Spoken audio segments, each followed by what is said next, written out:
Okay, so I just tried to record this video, but then my storage got full, so we're gonna try again. The title of this video is something like "You have to gaslight reality" or something about gaslighting reality. I think maybe that will be a good title. But basically, what I wanted to talk about was like detachment and the process of like kind of undoing your personality to become creative, and like this whole process which I'm going through. Um, but essentially, the end result is you get people talking about like the law of attraction, right? So the idea of the law of attraction, if you don't know, it's like, okay, if I already believe that I have something, or this is like the law of assumption. If I already believe that I have it, and I can feel what it feels like to have it, then I will attract that kind of thing. And if you think about like that would also work for negative things too. So if I feel like I'm a loser or whatever, a bunch of loser stuff is going to happen to you. And I've definitely noticed this in my life. Like when I was in school, there would be periods where I felt relaxed, and then all of a sudden, everything in school, like my assignments were delayed. My people were more chill. Like, oh, I get to like retake my test. Sorry, I'm a little sick, so there's schnoz in my nose right now. But like I get to retake my test, and then like there's other periods, and you could say it's just like a coincidence, but I feel like for people that are into this kind of stuff and on this path or whatever, you start to notice this pattern that's almost like you can't like not see it. You know what I mean? It's like you just feel like, okay, this just makes sense. This is just how it works. And so I wanted to talk more about that. So like that's great. Now, like, okay, if I feel like I already have something, then I'll get it, sure, whatever. But like, how do you feel like nobody really talks about the feel, like you can imagine it, like, or people talk about imagination, but that never really worked for me. I don't really have a vivid imagination. So I just didn't understand. I feel like I couldn't like bridge this gap. Now I feel like I do, and I'll talk about that, like how I do it. But for a while I did it. And, and then there's also like this idea of detachment, but I'll talk about that later. But to first get into like, okay, so how do you develop this conviction or like this feeling of already having stuff without having it? So I think it's rather than a specific thing, like attracting a specific kind of car or a specific place you're gonna live or whatever. I don't think it's like that. I think it's like you put your I don't know if it's your nervous system or your body, your vibration, your energy into a certain state, which and the way, and I'll talk about how you do this in a second, but you put your body in this state which feels like it doesn't need anything and it already has everything. Like it's as if you are like that, you've already defeated the final boss, and you're like walking around the starting zone, and it's like everything is easy, and you know what to do, and it's clear. It's like those limitless pill edits. I don't know if you've seen those, or limitless edits, where it's like that he's like jumping off into the ocean and diving into the ocean, and it's like he's like, oh, everything was just clear. I didn't have to think. I just did my work, whatever. That's the feeling, and I've tapped into that feeling, and I've kind of learned how to tap into that feeling. So I guess now I'll talk about that. But I think it's that feeling that leads to the good things coming or whatever, and the gaslighting of reality. So that would be the final point, the gaslighting of reality. But now, so let me talk about how do you actually get to that, right? Like it's great and all to talk about, oh, I feel like this, and now it works, but like how do you actually get to it? So the way that it worked for me is I spent, and if you watch a lot of people who talk about this, usually this is a pattern, but I spent a lot of time in solitude and isolation with myself. And this was for like a combination of reasons. For me, it was like because of depersonalization and all these other problems that I was dealing with. And so I was like left kind of, even if I was with people, I was in solitude. And I think a lot of people can relate to that. There's like this, you can feel lonely even when you're surrounded by people, whatever. It's a little bit different than that though. But basically these long periods, and this is well documented in like different religious texts, and philosophers talk about this, but there's like this archetype of the hermit and the hermit phase. And so when you go in this hermit phase, what happens is your ego or your identity no longer, so like the way that I understood this is that the ego or the identity is like a vibration, okay?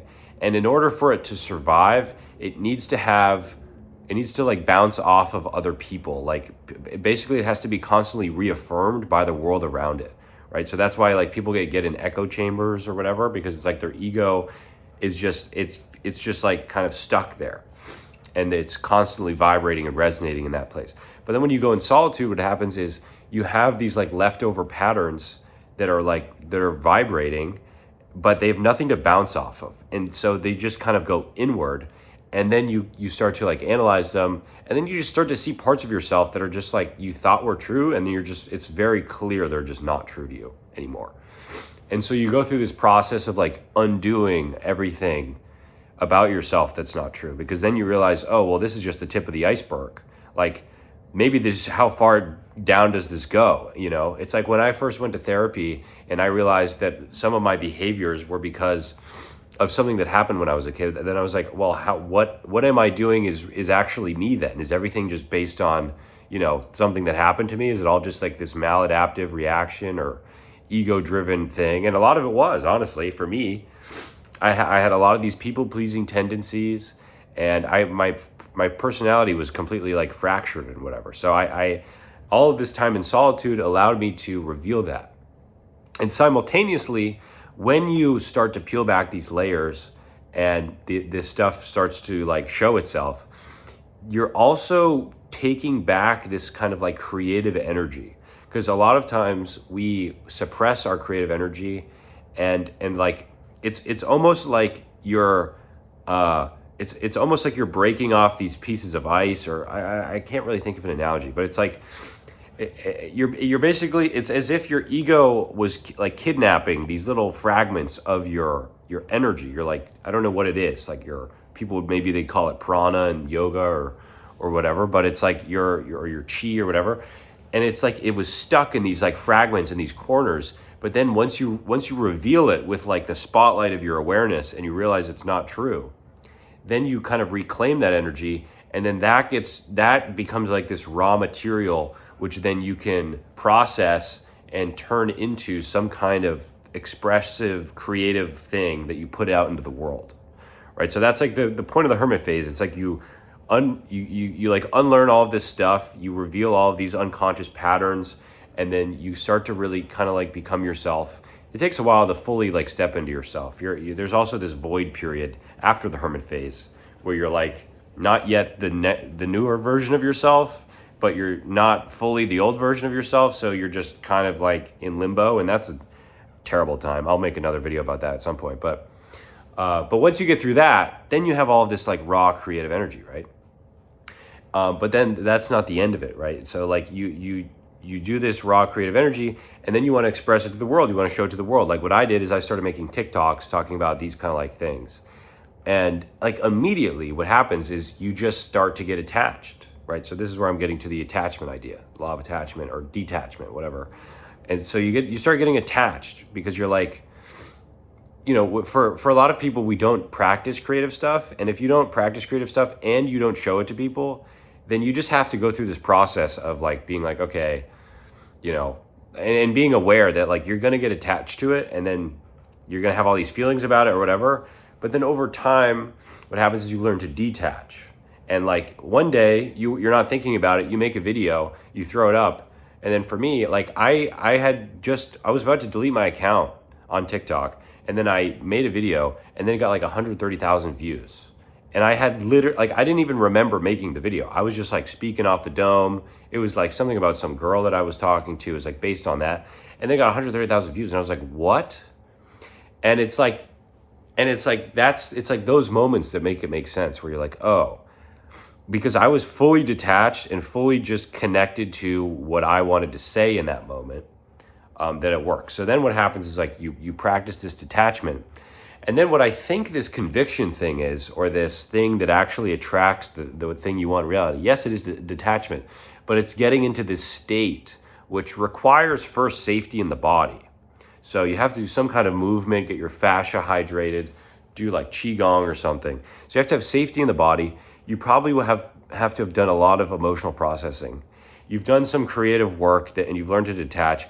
And then you can get into these periods where you're just like sitting there in your bed or whatever, and these ideas are just flowing into your head, and then it's like you have like a inkling of an idea, and then it just starts to gestate, right? And then it starts to form into something bigger and better the more you like hold it in. And then it's like you start to understand there's this whole other way of experiencing reality, which is rather than from consumption and putting in like hard willpower, whatever, it's like through this creative process. And and when you're in that state and you feel fully, and you're not thinking about, oh, is this going to do well? Is somebody going to like this? Whatever. That's the state where you feel this confidence. You feel this connection to the self, this self-determinism, right? It's like I know what to do. This is what I want to do, blah, blah, blah. And so you connect to that, and then that's what brings like these good things that happen to you in life. I'm pretty sure that's at least how it works. If you know what I'm talking about, if this made any sense, please leave a comment, because sometimes I'm like, I just want to double check that I'm not going crazy. But hopefully this made sense. And if you have any topics that you'd like me to go deeper on, I can do that. So you can also leave a comment about that. But if you just watched it and liked it or whatever, and you want to move on about your day, that's great. Awesome. Have a good one. Thanks.